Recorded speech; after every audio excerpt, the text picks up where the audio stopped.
Vous êtes toujours à l'écoute de FPP 106.3 FM.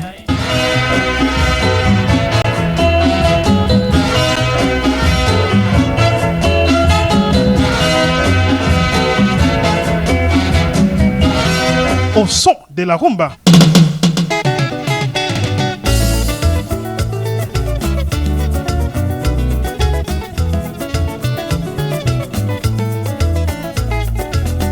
Notre émission, on est avec Lobenel comme invité.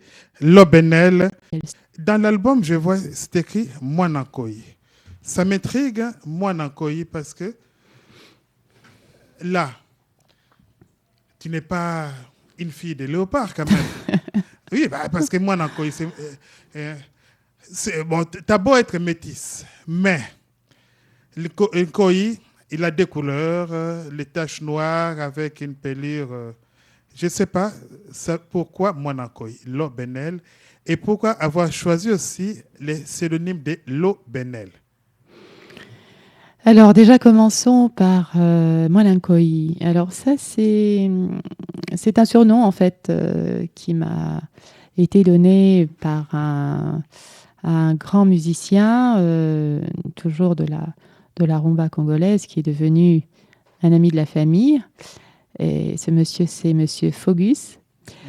Lorsqu'il m'a rencontré, lorsqu'il a découvert notre album en fait, il a fait référence immédiatement à ma maman, bon, qui n'était autre que la célèbre Marie-Louise, qui a été chantée par Windo Colossoy. Oui.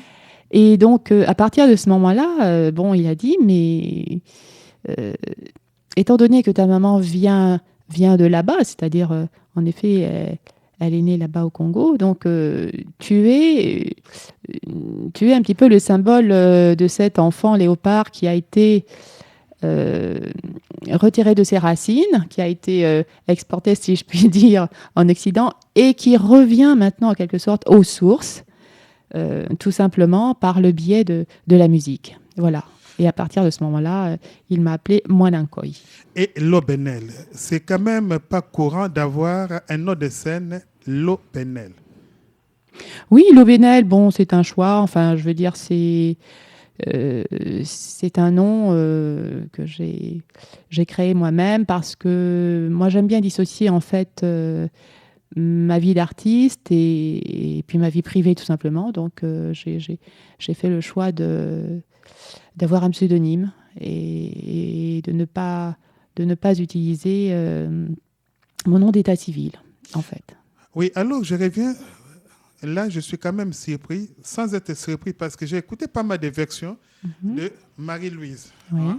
Oui. Une version Marie-Louise en chanson. Oui. Déjà, Wendo, je ne sais pas combien de versions il a fait. Oui. Il a fait une version de 1948 avec Bowane à la guitare. Mhm. Il a fait une autre version en 1958, une version cha-cha-cha de Marie-Louise avec les Beggen Band. Les Beggen Band, c'était un groupe de studio Ngoma. Et ensuite, il y a eu des versions de Bakolo Music, Wendo, Victoria, Bakolo Music, ainsi de suite. Et là, on nous raconte une version, c'est Marie-Louise, on disait que Marie-Louise, c'était la sœur de Bowane qui était décédée. Et après, quand on jouait cette chanson autour de minuit, il y avait des fantômes qui remplissaient et on a grandi là-dessus. Et dernièrement, j'ai appris que Lobenel n'est que la fille de Marie-Louise qui nous a quittés il n'y a pas longtemps. Et nous, on croyait que Marie-Louise était déjà décédée dans les années 40, années 50. Alors, c'est quoi la vraie version? Ben écoutez, bon, en tout cas, Marie-Louise, bon, qui était ma maman, n'a rien à voir avec Bowane, enfin, n'est pas du tout sa sœur. Bon, je ne suis pas étonnée, vous savez, qu'il y ait 1001 versions, parce que, bon, ça, c'est le propre un peu du monde dans lequel nous vivons. On aime bien comme ça broder sur des histoires, mais moi, j'ai vécu, en tous les cas, loin de cette légende-là, hein. Ma maman ne nous a pas élevés, si vous voulez, en nous en nous ressassant sans arrêt les histoires de sa jeunesse. Donc, j'ignorais même, enfin, si vous voulez, à quel point ma mère avait eu un prénom comme ça immortalisé dans toute l'Afrique. Et en plus de ça, elle ne pouvait pas être la sœur de Bowane parce que Bowane est des souches Mongo et votre maman, si je ne me trompe pas, elle est des souches Tetela au centre du Congo. Donc la même ethnie que Lumumba et Papa Wemba. Alors, on ne va pas trop polémiquer. On va écouter Marie-Louise version Lobé.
De la rumba.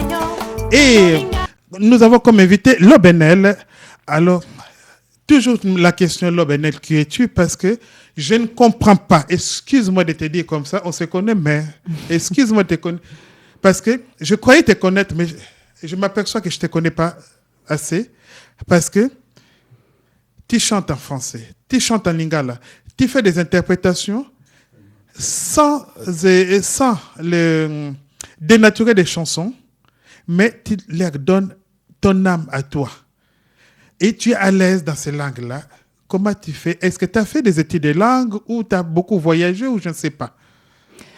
Alors des études de langue, j'en ai fait un petit peu de la même façon que ceux qui apprennent des langues à l'école. Mais c'est vrai que j'avais un goût tout à fait particulier pour les langues.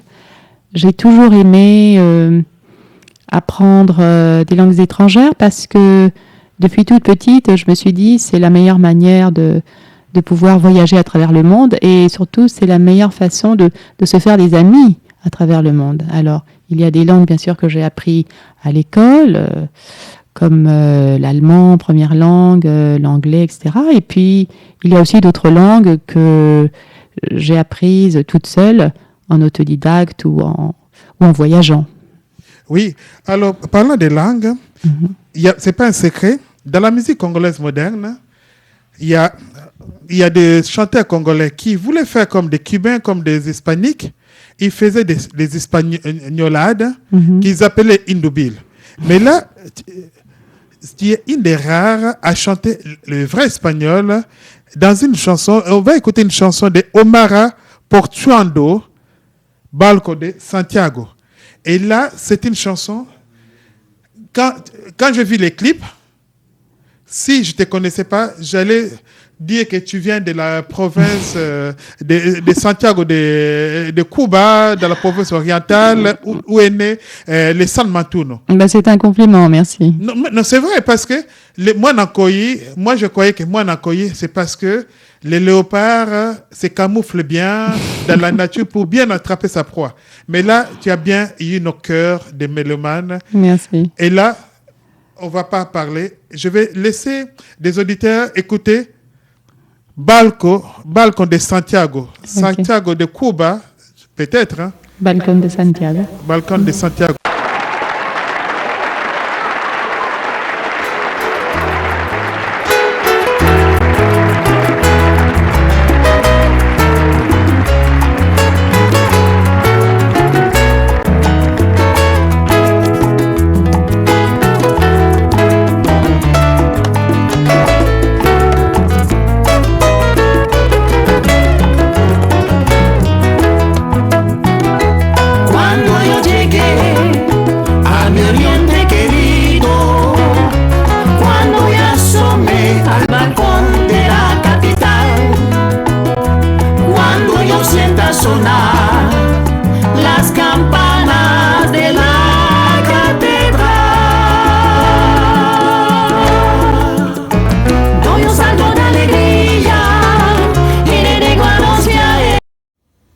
Hello Benel, tu parles espagnol? Je parle un peu espagnol. Disons que depuis que j'ai décidé d'interpréter des chansons espagnoles, je me suis décidée à prendre des cours d'espagnol. Hablo espagnol? Hablo un poquito espagnol. Ah, Estoy probando. c'est merveilleux. Sí. C'est merveilleux. Mais moi, c'est bizarre, là, j'arrête pas de faire des compliments, il faut que j'arrête. Parce que il y a une chanson que j'ai écoutée, que je connaissais très bien, Micheline. C'était une chanson de Seigneur Taboulé Rochereau, Oui. dans les années 60. Mais beaucoup, quand ils chantent Rochereau, ils essaient d'imiter Rochereau. Mais ce qui est bizarre, toi, tu n'as pas imité Rochereau. Tu es entré dans l'âme de Rochereau, mais avec ta propre voix, avec ton style, sans dénaturer la chanson. C'est toujours l'esprit camouflage d'un koi, du léopard. Ou je ne sais pas. Non, c'est-à-dire que... comment dire? Moi, je fais de la chanson, je fais de la musique véritablement parce que j'aime ça, parce que c'est une passion. Et je le fais avec grand plaisir. C'est pourquoi, lorsqu'on me demande d'interpréter n'importe quelle chanson, je l'écoute bien et j'essaie vraiment de m'investir, de rentrer complètement dans l'âme de cette chanson-là. Voilà. Et surtout, bon, étant assistée d'un maestro très exigeant, donc je respecte à la lettre. Ah là, je peux confirmer, hein, parce que Dino Vango, en tout cas, s'il nous écoute, il peut se fâcher, je m'en fous. Même quand il était à Frise, hein, Oui. quand il était avec son patron, Rochereau, une fois ils étaient au boulot, Rochereau n'était plus le patron, il était artiste au même titre que tout le monde. Et si Rochereau ne faisait pas bien le boulot, et Dino va lui répéter en tout cas, non, patron, tu es artiste comme nous. Nous, quand on fait des fausses notes, on recommence. Là, il faut que tu recommences. Et même si Rochereau proteste, il ne lâchait pas. Oui, mais parce que justement, Dino Vango, c'est un perfectionniste et on ne peut que l'en remercier quand on veut faire de la chanson parce que il nous aide à ce moment-là à progresser. Voilà, lorsqu'on est exigeant, même avec soi-même, bon, ben c'est là évidemment qu'on peut progresser. D'accord, mais en tout cas, si Dino Vango vient, si jamais je le croise, je ne manquerai pas de lui poser la question pourquoi il est très exigeant. Et aussi, il faut dire aussi dans cet album, il faut quand même citer, Dino Vango joue la guitare rythmique et la guitare lead.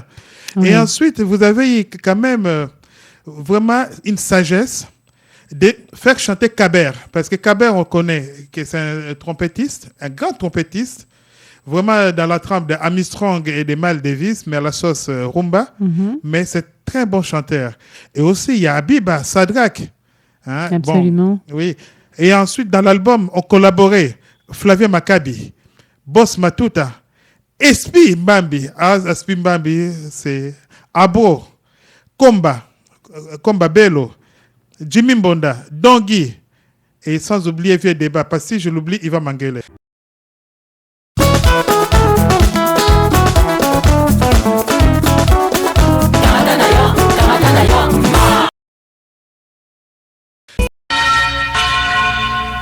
Babiloye, Badeloye, Fiesa Oye, Kebala Makambo Wana. Vous pouvez aussi écouter les émissions de José Enzolani sur le net www.enzolani.net.